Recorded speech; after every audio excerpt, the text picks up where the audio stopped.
L'actualité à la une ce matin. Le budget de l'État gestion de 2013 revu à la hausse. Les députés ont voté un projet de loi hier qui relève le budget à 1900 milliards de francs CFA au lieu de 1600 milliards votés en fin d'année dernière. La somme va permettre de faire face aux demandes sociales. Ambiance à l'hémicycle dans ce journal. Et puis les premières dames du Burkina et de Côte d'Ivoire, plus que jamais déterminées à mettre fin au trafic des enfants. Chantal Compaoré et Dominique Ouattara ont signé un accord hier de coopération dans la lutte contre le fléau. Les images tout à l'heure. Bonjour et bienvenue au 13h15 de la télévision de Burkina. Tout d'abord, cette audience du président du Faso. L'entretien entre le président du Faso et des personnalités venues participer à la conférence de l'OADA.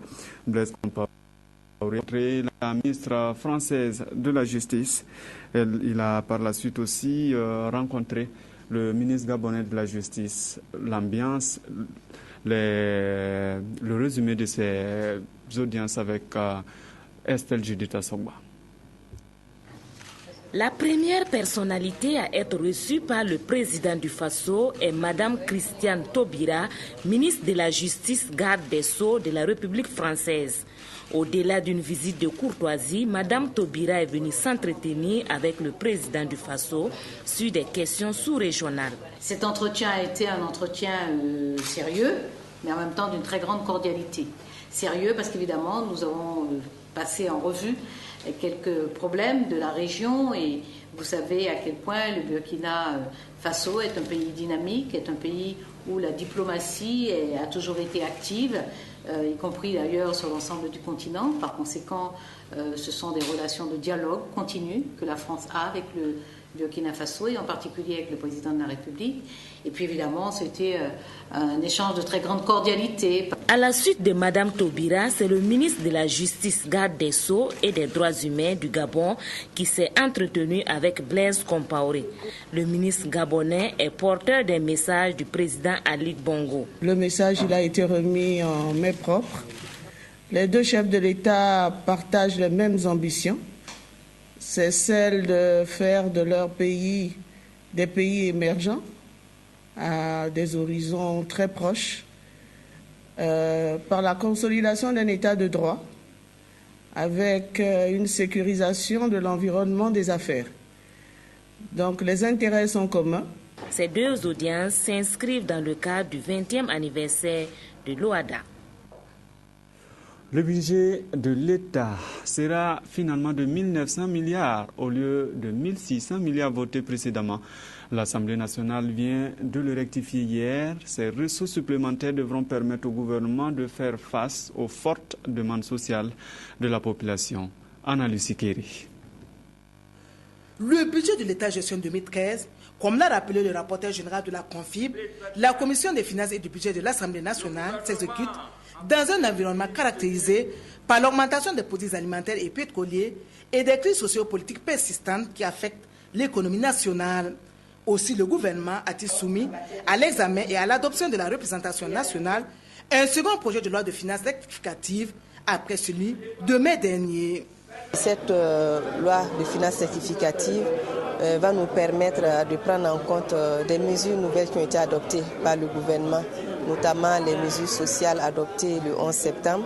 Également aussi, il y a des ajustements que nous avons eu à faire après la revue à mi-parcours de l'exécution du budget de l'État au mois de mai, juin, juillet, pour pouvoir couvrir certaines dépenses pour le reste de l'année. Face au ministre délégué chargé du budget, les députés, ceux de l'opposition notamment, se sont interrogés sur la nécessité du présent projet de loi. Nous sommes logiques par rapport à l'esprit même du budget qui est d'accompagner la politique du gouvernement. Et si vous vous souvenez, lors de son vote en décembre passé, notre groupe avait voté contre.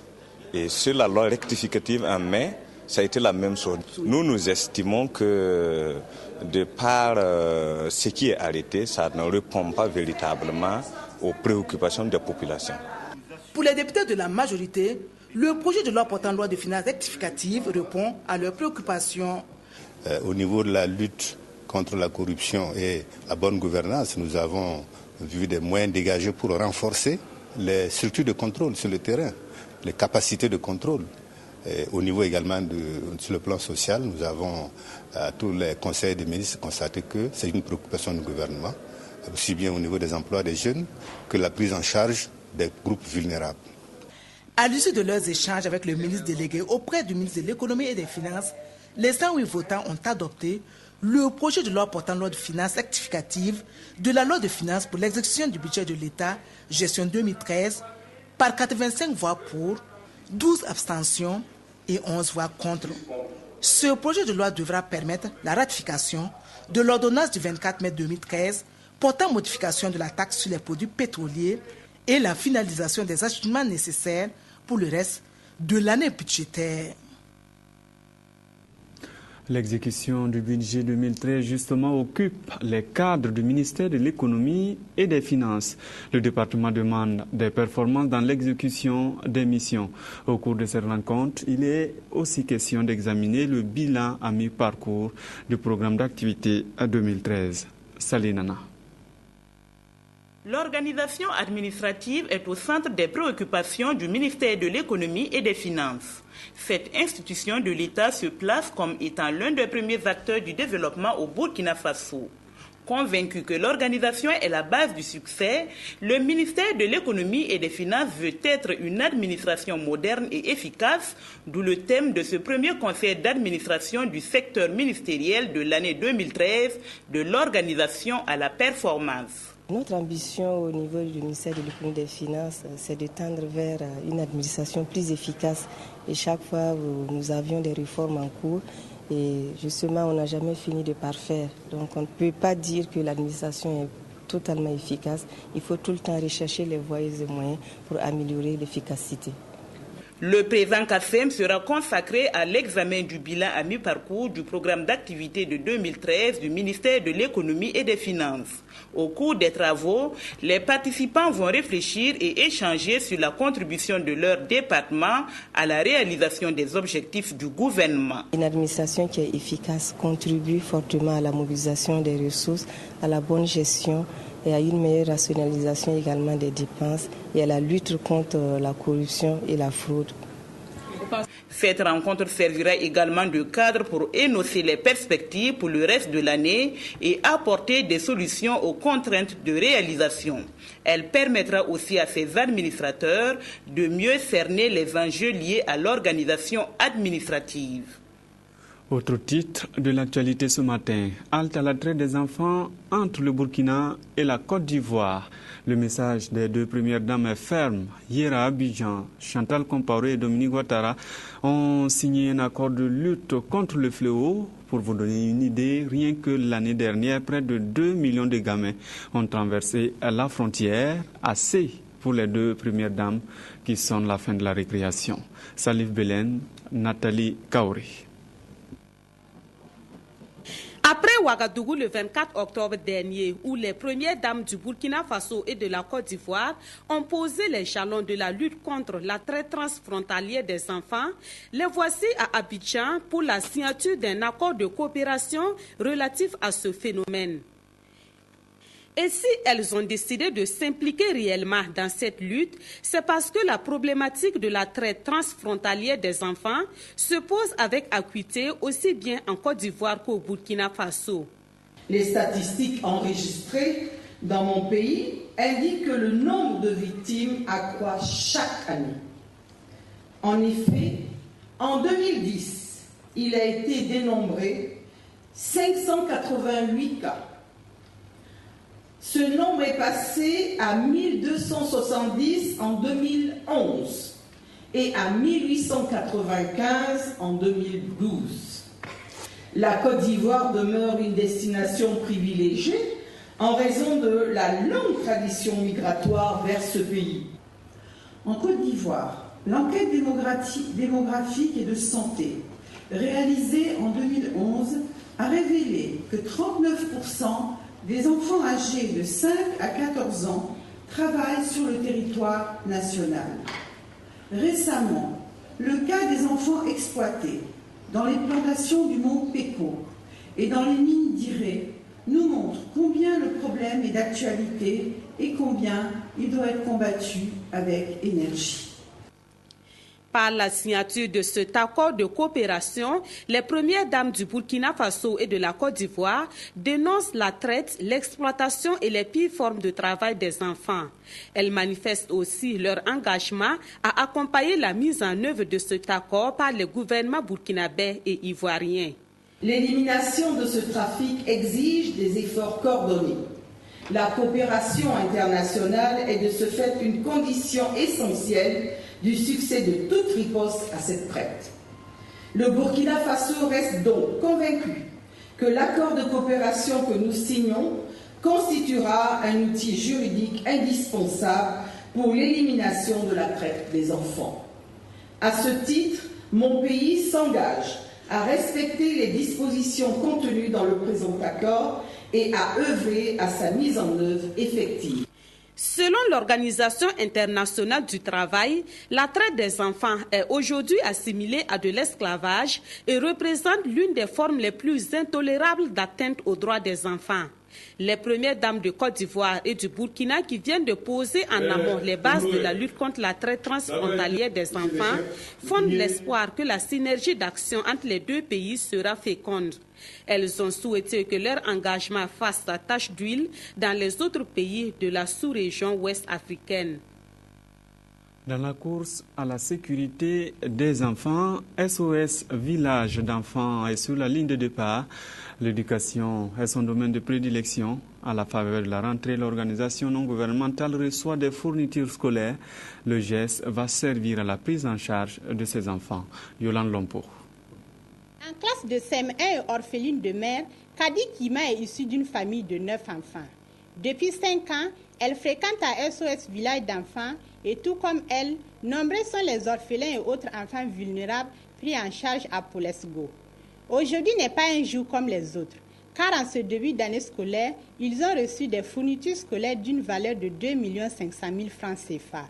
Des fournitures offertes par l'Union des assurances du Burkina UAB. Je suis très contente de recevoir ces cahiers et je remercie UAB. Je peux utiliser pour écrire les leçons, les exercices et les devoirs. Ce matériel scolaire que nous venons de recevoir est une bouffée d'oxygène. Je profite de saluer ce partenariat qui s'est établi entre UAB et SOS Village d'enfants. Je ne vous le cacherai pas, depuis un certain nombre d'années, avec la crise économique, de plus en plus, nous avons du mal à prendre en charge nos enfants. Et c'est justement des partenariats de ce genre qui vont nous permettre de continuer notre œuvre au profit des enfants en difficulté. Donner une famille à des enfants en difficulté, les aider à bâtir leur propre avenir et participer au développement des communautés locales est l'une des missions de cette organisation internationale présente dans 133 pays au monde. Et le programme de renforcement de la famille permet de faire face à l'abandon des enfants. Afin de contribuer à donner une famille à chaque enfant, les pensionnaires d'un jour de SOS Enfants ont collecté quelques fonds et visité les lieux. Et pour le chef de la délégation, ce partenariat avec SOS Village d'enfants marque le début d'une longue et fructueuse collaboration. À ces enfants, il faudra aussi apprendre un geste simple mais salvateur, se laver les mains. Une journée entière est consacrée à la sensibilisation des populations sur la question. Oundé, dans les Hauts-Bassins, a abrité l'événement cette année à Hadis Andamba. Une démonstration minutieusement faite par cet élève du cours moyen première année CM1. Des gestes banals et simples, mais qui permettent d'éviter des maladies liées aux mains sales comme la dysenterie, la fièvre typhoïde ou le choléra. Nous sommes à Oundé aux activités commémoratives de la Journée mondiale de lavage des mains, célébrée chaque 15 octobre par la communauté internationale. Chacun de nous a un village, chacun de nous vient d'une commune, que chacun vraiment puisse aider ces populations vulnérables à utiliser des latrines. Aussi à avoir le réflexe de lavage des mains et au savon. C'est la première fois que la commune de Oundé organise une journée porte ouverte sur l'hygiène et l'assainissement. La réalisation de latrines publiques dans la ville de Oundé, comme ici à la gare routière, témoigne de la volonté des autorités communales et de ses partenaires d'améliorer les conditions d'accès des populations à l'hygiène et à l'assainissement. Nous avons eu cette formidable chance de pouvoir marquer la journée mondiale de lavage des mains par une journée porte ouverte sur l'assainissement. C'est une très belle cérémonie et qui en même temps qui nous encourage beaucoup, puisque vous savez que la collectivité aujourd'hui ont la compétence eau potable, hygiène et assainissement. Les partenaires technico-financiers sont vraiment fortement motivés à soutenir le Burkina Faso, et ici à Houndé c'est la coopération allemande, d'autres coopérations ailleurs, nous sommes vraiment tous disponibles et engagés, et nous avons aussi de bons succès, mais le chemin est encore loin. Avec l'institutionnalisation de la journée mondiale de lavage des mains, le Burkina Faso entend ainsi réduire de 2/3 d'ici à 2015 la mortalité infantile et maternelle. Un objectif difficile à atteindre sans une réelle implication de tous les acteurs dans la sensibilisation. Pendant ce temps, les acteurs du monde rural examinent le programme national de gestion du secteur rural. Il a pour but de développer des activités génératrices de revenus dans le but de recadrer les interventions. Une étude vient d'être réalisée sur la question. La rencontre doit valider les recherches. Ernest Kambiri. Disposer d'un cadre qui permet de suivre et d'évaluer à tout moment les avancées de la mise en œuvre du programme national du secteur rural, les acteurs ici réunis travaillent à valider le document de mise en place d'un système harmonisé. Il s'agit d'affiner les outils d'évaluation du système afin qu'ils soient des outils utilisables par l'ensemble des acteurs. Le programme national du secteur rural a été adopté en octobre 2012 pour opérationnaliser la stratégie de développement rural et le volet rural de la stratégie de croissance accélérée et de développement durable. Et partant de ce fait, nous avons commis un bureau d'études pour nous aider un peu à décrire ce système et nous proposer des outils qui puissent nous permettre de mener le travail sur le terrain avec beaucoup plus d'efficacité dans un cadre harmonisé. Au Burkina, le PNSR se veut un véritable instrument sectoriel de planification, de mise en œuvre et d'évaluation de la performance du secteur rural.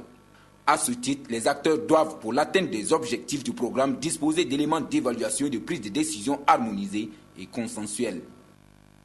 La recherche burkinabé a encore trouvé. Cette fois, ce sont des méthodes de gestion de l'eau dans les champs. Deux sont en expérimentation à Péni, dans les cascades. Il y a une semaine, les responsables ont eu une visite commentée pour faire découvrir les résultats. Moumouni Barou. Nous sommes dans les champs de maïs Bondofa de Zoumana Traoré, dans la commune rurale de Péni. Cette exploitation agricole semble épater les visiteurs du jour, vu la qualité des épis. Ces résultats satisfaisants est la conséquence sans nul doute de l'usage au champ des fertilisants, entre autres la fumure organique, les NPK et l'urée. En plus de cela, une expérience a été menée dans ce champ et ailleurs par l'INERA à travers le projet Water. Il s'agit de la bande enherbée et de la digue en terre pour lutter contre le ruissellement des eaux et l'érosion. Pourquoi on a choisi ces deux technologies parmi toute la gamme de techniques de conservation des eaux et des sols disponibles au niveau du Burkina? Parce que dans cette région, les gens ont à leur disposition l'Andropogon guyanus qui peut remplacer valablement les cordons pierreux qui sont développés dans la partie centre et nord du Burkina Faso, avec à peu près les mêmes résultats. Et également la deuxième technique, c'est les diguettes en terre. Ça s'adapte à cette condition parce que traditionnellement ici, on fait le butage. Donc il s'agit simplement d'amener le producteur à le faire maintenant en suivant les courbes de niveau. On est très heureux de partager toute l'équipe de l'INERA ici avec vous pour que cet exemple puisse être suivi par tous ceux qui ont la possibilité de le faire. On peut commencer un peu et au fur et à mesure, on peut en faire tout son champ. Les deux technologies expérimentées à Péni associées à l'usage des fertilisants pourraient être une solution efficace pour parvenir à l'autosuffisance alimentaire. Formation d'âme. Nous avons reçu une formation à l'INERA et nous avons appliqué exactement les conseils des encadreurs. Le résultat est là. Ce champ était abandonné il y a longtemps. Mais grâce à cette méthode, je pourrai nourrir ma famille et même vendre pour subvenir à mes besoins. Le projet OAT est financé par l'Union européenne et le Burkina Faso compte étendre son action dans toutes les régions avec la même ambition, lutter contre la dégradation des sols.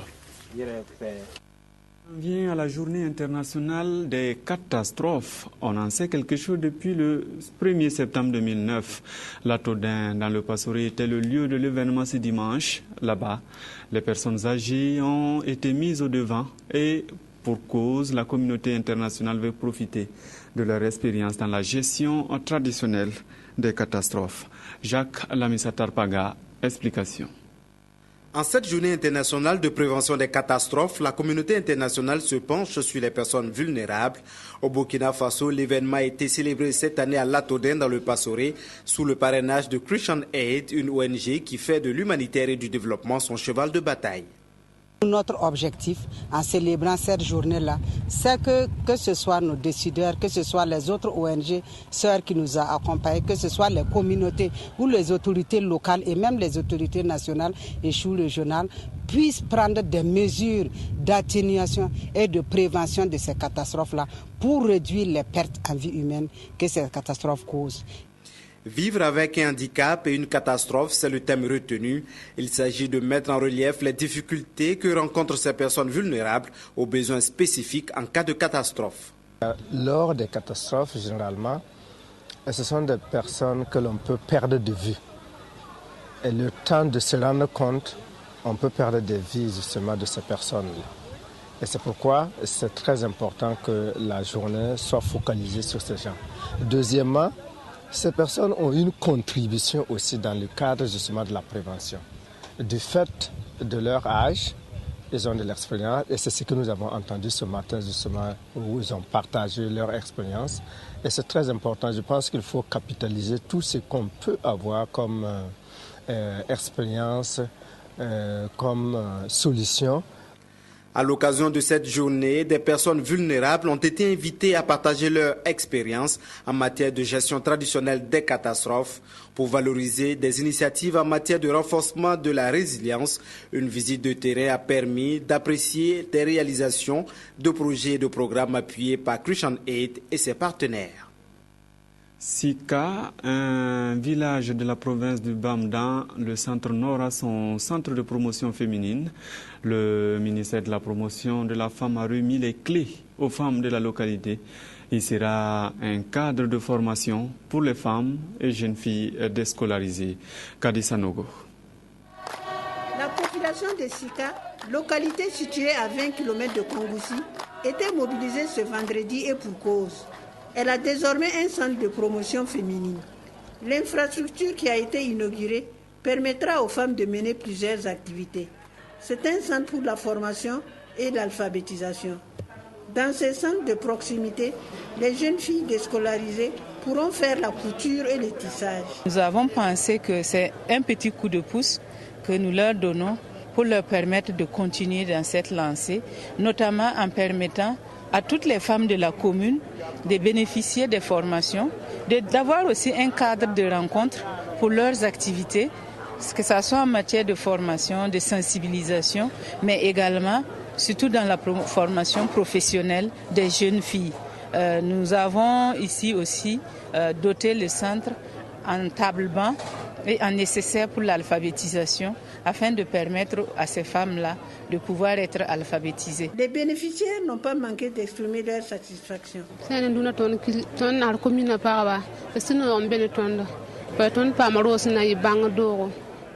femmes de la commune de Sika sont très contentes parce qu'elles ont eu un centre d'alphabétisation. Nous allons travailler la main dans la main et que ce don profite à nos enfants. Nous remercions le ministre de la promotion de la femme et du genre. Pour la petite histoire, il y a 22 ans de cela, Nessorine Sangaré a été bien accueillie dans ce village par un groupement de femmes très dynamique pour ses travaux de recherche. Le ministre a exhorté les femmes à bien entretenir ce centre, toute chose qui permettra aux femmes de Sika de s'épanouir. Merci d'avoir suivi cette édition. Bonne suite de programme sur la RTV. À demain.